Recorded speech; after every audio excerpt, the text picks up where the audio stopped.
हम ईवीएम का विरोध नहीं कर रहे हैं, हम वीवीपैट मांग रहे हैं, ये बात समझिए। हम इलेक्शन कमीशन हमें 6 महीने से अपॉइंटमेंट नहीं दे रही है, क्योंकि हम चाहते हैं ईवीएम का इस्तेमाल हो और उसके साथ साथ वीवीपैट का भी इस्तेमाल हो, और यही हमारी मांग है। लोकतंत्र में हमारा हक बनता है, हमारी जो मांग है हम संस्थाओं तक पहुंच जाए। संस्था क्या करती है वो उसका मन मर्जी। सर इलेक्शन कमीशन एक कॉन्स्टिट्यूशनल बॉडी है, हमें 6 महीने से लटका के रखे हैं, हमें अपॉइंटमेंट ही नहीं मिल रहा है। और हम क्या कहना चाहते हैं, हम एक मेमोरेंडम पेश करना चाहते हैं ताकि ईवीएम का इस्तेमाल कीजिए, पर उसके साथ साथ वीवीपैट भी होना जरूरी है। पर क्यों आपत्ति है इसमें वीवीपैट इस्तेमाल करने में? और हम एकमात्र रीजन ये है कि ईवीएम का मैनिपुलेशन होता है। ये ईवीएम ना इलेक्ट्रॉनिक वोटिंग मशीन नहीं है। ईवीएम का माने है electronic voting manipulation. M machine नहीं होता है, एम मैनिपुलेशन होता है। तो यही है। भारत इलेक्ट्रॉनिक्स एक पब्लिक सेक्टर कंपनी है जो ईवीएम बनाता है। उसके बोर्ड में 4 बीजेपी के पदाधिकारी डायरेक्टर हैं। तो ईवीएम कैसे निष्पक्ष होगा ये बताइए? आप हाथ दबाएंगे, पंजा दबाएंगे, पर आएगा लोटस। ये कैसे हो सकता है? मैनिपुलेशन तो होता है ना। तो हम ये कह रहे हैं कि ठीक है, हमारा देश एकमात्र देश है जहां ईवीएम का इस्तेमाल हो रहा है। अमेरिका में नहीं है, इंग्लैंड में नहीं है, जर्मनी में नहीं, वो छोड़ दीजिएगा। हम एकमात्र देश है, ठीक है, ईवीएम इस्तेमाल कीजिए, पर ईवीएम के साथ साथ वीवीपैट का भी इस्तेमाल कीजिए। तो यही मांग है वीवीपैट की। सर एक क्वेश्चन सर, 1985 में मुझे आज भी याद है, तत्कालीन प्रधानमंत्री उड़ीसा में आए थे और उन्होंने केबीके पैकेज की घोषणा की थी। केबीके, एक के सांसद यहाँ बैठे हुए हैं, कोरापुट, बोलांगीर, कालाहंडी। ये 1985 की कहानी है। उसके बाद अपर इंद्रावती इरिगेशन प्रोजेक्ट आया। आज हमारे देश के टॉप 10 जिले में देखिए जहां धान का उत्पादन हुआ है, वो कालाहंडी उसमें। ये कांग्रेस का योगदान है। देखिए, आप एक ऐसे व्यक्ति से बात कर रहे हैं जो उड़ीसा के हर एक जिले में मैं घुमा हूं, हर एक जिले। हेलीकॉप्टर में नहीं, मुख्यमंत्री के माफिक, मैं मोटरसाइकिल और सड़क से गया हूं। तो मैं जानता हूं कालाहंडी की क्या स्थिति थी 1985 में और आज क्या स्थिति है। कोरापुट की क्या स्थिति थी, आज क्या कोरापुट की क्या स्थिति है। नालको किसने बनाया और नालको को कौन बेचने वाला है, ये बताइए। यही प्रधानमंत्री छत्तीसगढ़ जाते हैं और एनएमडीसी के इस्पात के कारखाने को बेचने की घोषणा करते हैं। तब हम आंदोलन करते हैं, तब कहते हैं अभी बेचेंगे नहीं। नालको को बेचने वाले कौन है बताइए? एनटीपीसी के प्लांट को बेचने वाले कौन है बताइए? इस्पात के कारखाने यहाँ रूरकेला, मैं आपको रूरकेला का मिसाल देता हूँ। एक दिन जरूर आएगा कि प्रधानमंत्री, अगर उनको मौका मिलेगा, वो इसको भी बेच डालेंगे और इसकी कोई असर नहीं पड़ेगा हमारे बीजेडी और उनके नेताओं पर। सर आज सुबह मंदिर गए थे, वेदव्यास मंदिर गए थे राहुल गांधी। वहाँ वो पुजारी जी को बोला है कि छोटा टीका लगाने के लिए, और इसको ये वीडियो को ट्वीट किया है बीजेपी ने और बोला है कि हिंदू, चुनावी हिंदू बोल के ये ट्वीट किया है बीजेपी ने। वो मंदिर था, रास्ते में था, वो जाते हैं। 22 जनवरी को भी शंकर देव के जन्म स्थान को जाने का प्लान था, जो असम के मुख्यमंत्री ने हमें रोका। जहाँ कोई ऐतिहासिक जगह होता है, ऐसे धार्मिक जगह होता है, सांस्कृतिक जगह होता है। ये मंदिर सिर्फ धार्मिक जगह नहीं है, एक सांस्कृतिक जगह भी है, हमारी संस्कृति से जुड़ा हुआ है, हमारे इतिहास से जुड़ा हुआ है, वेद व्यास से जुड़ा हुआ है, इसलिए वहाँ गए। ऐसे कई जगहों में जाते रहते हैं। छोटा टीका लगाने के लिए बोले तो इसलिए। देखिए, हमारी सबसे बड़ी बेरोजगारी, कन्हैया जी ने कहा ना, सबसे बड़ी बेरोजगारी बीजेपी की सोशल मीडिया टीम में है। उनको और कोई काम नहीं है, और कोई धंधा नहीं है।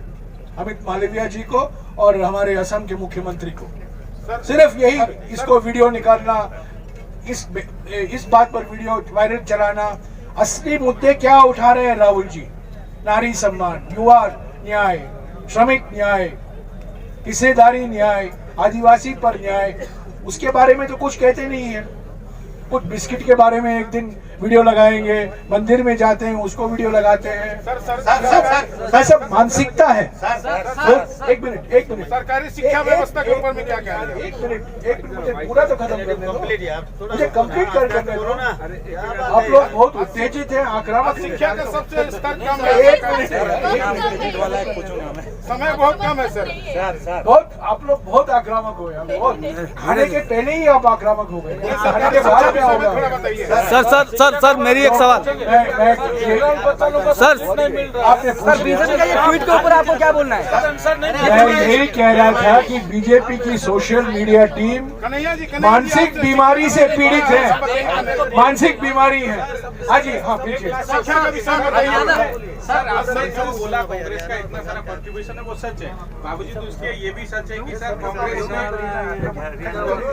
कांग्रेस ने सर उड़ीसा में लास्ट टाइम जब गवर्नमेंट फॉर्म किया था 1995, उसके बाद कॉन्स्टेंटली कांग्रेस का सर डिक्लाइन हो रहा है।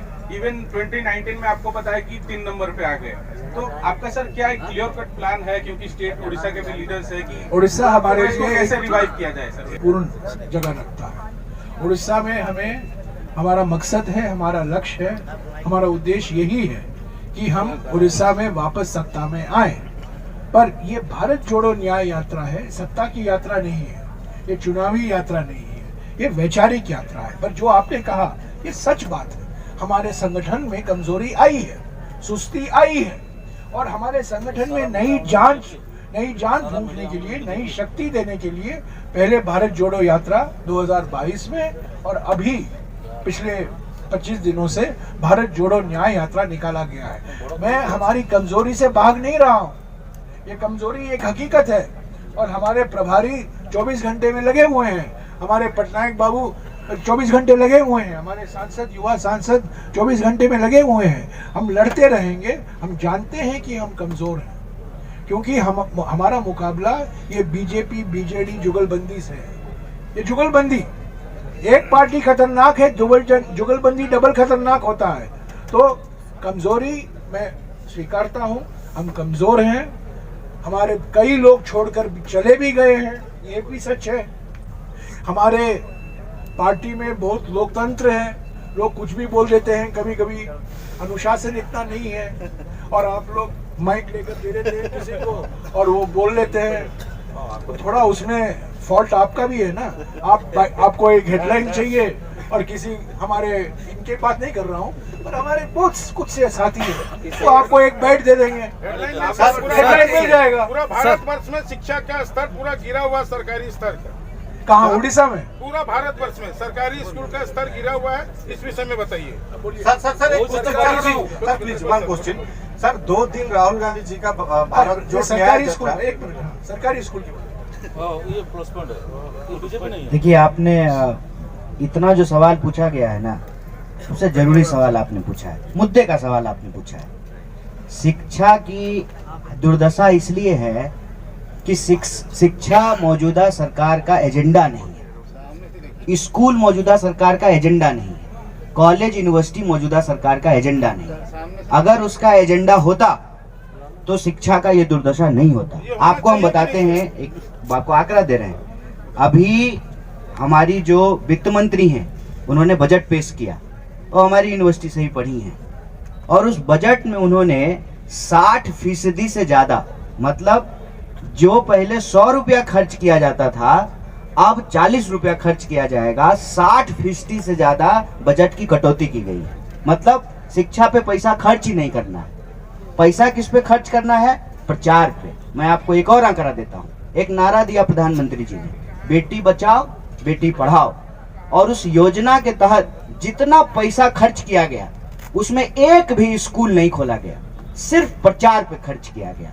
मतलब प्रधानमंत्री जी को लगता है कि नाम बदलने से और भेष बदलने से देश बदलता है, इसीलिए वो प्रचार पे सारा पैसा खर्च करते हैं, स्कूल खोलने पे खर्च नहीं करते। स्कूल की अगर मैं बात करूं, एक बात और बता दूं, आप लोग ध्यान से अगर देखेंगे तो अखबार के किसी कोने में इतना छोटा सा न्यूज आता है कि सरकार ने 500 स्कूल बंद करने का निर्णय लिया है। ये स्कूल क्यों बंद किए जा रहे हैं?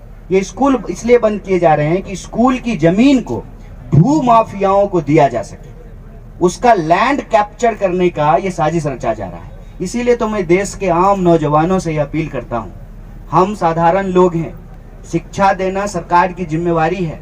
अगर हमको शिक्षा नहीं मिलेगी तो हमारी पीढ़ियां जो है वो पढ़ नहीं पाती और हम मिडिल क्लास नहीं बनते, पब्लिक सेक्टर नहीं होता, हमको नौकरी नहीं मिलती। इसीलिए जो आपको भ्रमित किया जा रहा है ना कि आप जॉब सीकर मत बनिए, जॉब गिवर बनिए।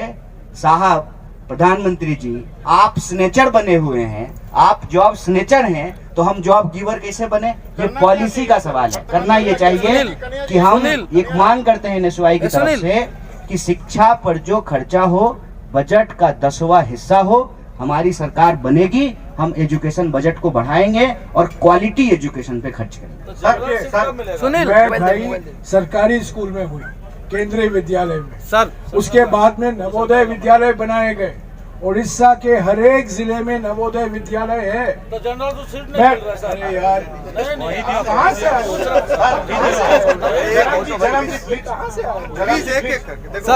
सर जयराम जी, सर जयराम सर एक सर एक करके प्लीज आप बोलिए सर, बोलिए। नवोदय विद्या उड़ीसा के हर एक जिले में नवोदय विद्यालय है। क्या मोदी साहब ने कहीं ऐसे नवोदय विद्यालय खोले हैं? प्रधानमंत्री ने क्या किया है? अभी हमने 2 नवोदय विद्यालय देखे, एक पूर्णिया में और एक किशनगंज में। वहां लिखा गया था नवोदय विद्यालय, वो पुराना बोर्ड था, और नए पेंट में लिखा गया है PM श्री नवोदय विद्यालय। ये हमारे प्रधानमंत्री है ना, इनको भारत रत्न मिलना चाहिए रीब्रांडिंग के लिए, रीपैकेजिंग के लिए, मार्केटिंग के लिए।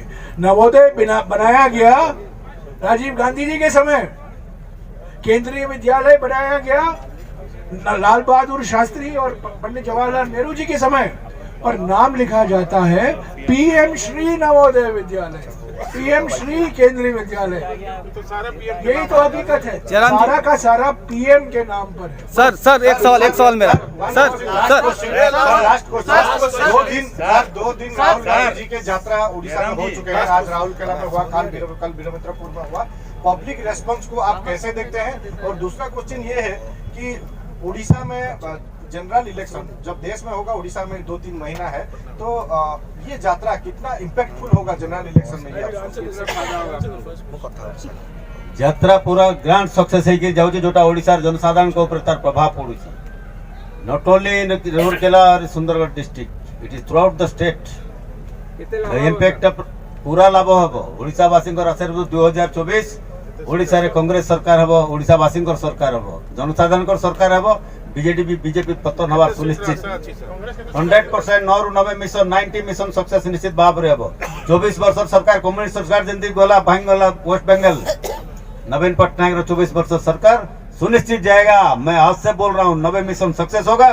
प्रधानमंत्री भाई सर इसीलिए होता है कि जमीन वाला आदमी का कोई सवाल नहीं सुनते हैं सर, यही तो है, जमीन वाला आदमी का कोई सवाल नहीं सुनते हैं।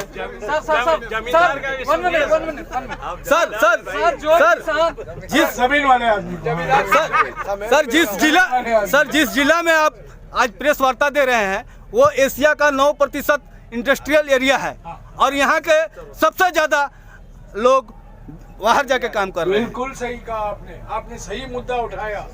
इनके बाद जो शिक्षा का मुद्दा है ना, जो इन्होंने उठाया, आप ही ने उठाया है।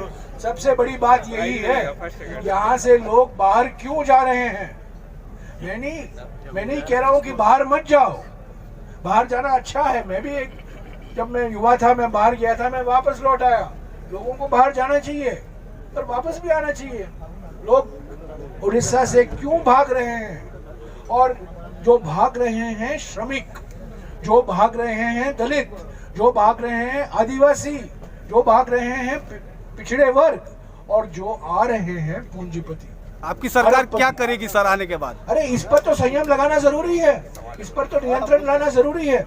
अगर सरकार की नीयत साफ है, अगर उड़ीसा को एक 24/7 मुख्यमंत्री की जरूरत है जो उड़ीसा जानता है, और उड़ीसा के बारे में उनके मन में इतनी ही दर्द है जितना कि अभी अभी पटनायक जी और हमारे अजय कुमार जी ने कहा। कैसे हम बर्दाश्त कर सकते हैं कि 30 लाख लोग रोज हर साल जाते हैं उड़ीसा से बाहर और 30 पूंजीपति उड़ीसा के अर्थव्यवस्था को बिल्कुल नियंत्रण करके बैठे हुए हैं। ये कैसे संभव है, ये बताइए। ये संभव इसलिए है क्योंकि बीजेडी और बीजेपी सिर्फ पूंजीपतियों के हाथ में है, ये माइनिंग माफिया के हाथ में है, ये मजदूरों के लिए नहीं है, ये अरबपतियों के लिए है। सर लास्ट क्वेश्चन सर, आखिरी सवाल खैर होना चाहिए, मगर यहाँ का जो हालत अभी देखते हैं ना, तो इलेक्शन में जो पॉलिटिशियन है उसके जगह वो काम करना चाहिए। आर्मी स्टेशन, पुलिस, ये सब इलेक्शन में काम में लगे हुए हैं उड़ीसा में। बीजेडी के सब बीजेडी के लिए काम कर रहे हैं, तो कैसे फेयर होगा सर? हमने मांग की है और बड़ी अफसोस की बात है कि इलेक्शन कमीशन जो निष्पक्ष संवैधानिक संस्था है, आज तक 6 महीने हो गए हैं, आज तक हमें अपॉइंटमेंट नहीं दिया है वीवीपैट के मसले को लेकर। और जो शिकायतें हैं कि जहां पार्टी काडर का दुरुपयोग होता है, पुलिस हो, लोकल एडमिनिस्ट्रेशन हो, ताकि सिर्फ जो सत्ता पार्टी है और उसके सहयोगी है उसी को वोट मिले, उसी खिलाफ तो हम जाना चाहते थे। सर डिस्ट्रिक्ट कलेक्टर्स लोगों का काम करने के लिए हैं, इधर वो इलेक्शन को कैसे हम होंगे कामयाब। थे एमएसपी पे तो नोटिस जारी किया है एडवांस में, तो उसे आप कैसे देखते हैं? पहला सवाल, मोदी सरकार जो नॉन बीजेपी सरकारें हैं उनके खिलाफ ईडी, सीबीआई, इनकम टैक्स संस्थाएं छोड़ती हैं और भेदभाव करती है। उड़ीसा इसमें शामिल नहीं है, क्योंकि मैं आपको एक मजेदार बात कहता हूं। हम पश्चिम बंगाल में गए, एक दिन पहले नीतीश कुमार जी की पलटी हुई। हम झारखंड में आए, एक दिन पहले हेमंत सोरेन की गिरफ्तारी हुई। तो किसी ने पूछा आप उड़ीसा में क्या करोगे, तो मैंने कहा उसमें कोई खतरा नहीं है। नवीन बाबू ना पलटी करेंगे, ना ईडी और सीबीआई उसके पीछे छोड़ा जाएगा। वो नवीन बाबू की सरकार और दूसरे पी की सरकार बरकरार रहेगी।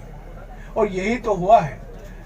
कर्नाटक के मुख्यमंत्री और कर्नाटक के सभी सांसद और विधायक जंतर मंतर पर बैठे हुए हैं, क्योंकि जो पैसा, जो धनराशि, जो संसाधन उनका संवैधानिक हक बनता है उसको नहीं दिया जा रहा है मोदी सरकार। क्यों मालूम है?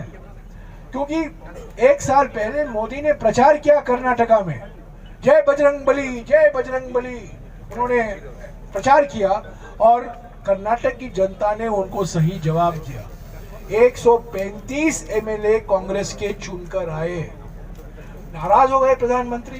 प्रधानमंत्री तो अहंकार आचार्य है ना, किसकी हिम्मत होती है प्रधानमंत्री से जवाब करने की? और कर्नाटक की जनता ने उनको ठुकराया, तो कर्नाटक की जनता को जो पैसा उनका बनता है मत दो। तो यही हुआ है। एमएसपी की गारंटी राहुल जी ने कहा है, मैं वही दोहराऊंगा, किसान न्याय के लिए एमएसपी को कानूनी दर्जा देना जरूरी है। एमएसपी को लीगल गारंटी कांग्रेस सरकार देगी। वो लीगल गारंटी उड़ीसा में भी लागू होगा, पंजाब में भी लागू होगा, हरियाणा में भी लागू होगा, सभी राज्यों में लागू होगा। यही असली किसान न्याय है।